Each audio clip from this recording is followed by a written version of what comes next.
এখন আছি যে ভালোবাসার কান্দি শহরে কান্দি বাস স্ট্যান্ডের সন্নিকটে ময়ূরাক্ষী ব্রিজের উপর। ভালোবাসার কান্দি শহরকে এমন কিছু বাকি নেই যে কান্দি পৌরসভা দেয়নি, সবকিছুই দিয়ে এসেছে, এখনো দিচ্ছে, আগামী দিনেও দেবে।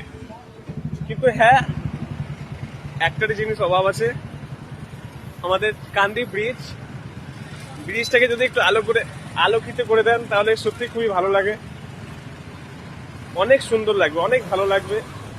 যদি বেশি নয়, ও পাশে 3টে পোল্ট আর এই পাশে 3টে পোল্টের লাইট যদি দিয়ে দেন না, সত্যিই খুবই ভালো লাগবে। এইটাই কান্দি পৌরসভার কাছে আর্জি, ব্রিজটাকে আলোকিত করার। কান্দিবাসী এমন কিছু নাই যে পায়নি, সব কিছুই পেয়েছে। শুধু হ্যাঁ, ব্রিজটাকে যদি একটু আলোকিত করে দেন তাহলে খুব, বিশেষ করে কান্দিবাসী খুবই উপকৃত হবে, শহরটাও সেজে উঠবে ভালোভাবে। আশা রাখছি হবে, আজ না হোক কিছুদিন পরও হবে। ভালো থাকবেন সবাই।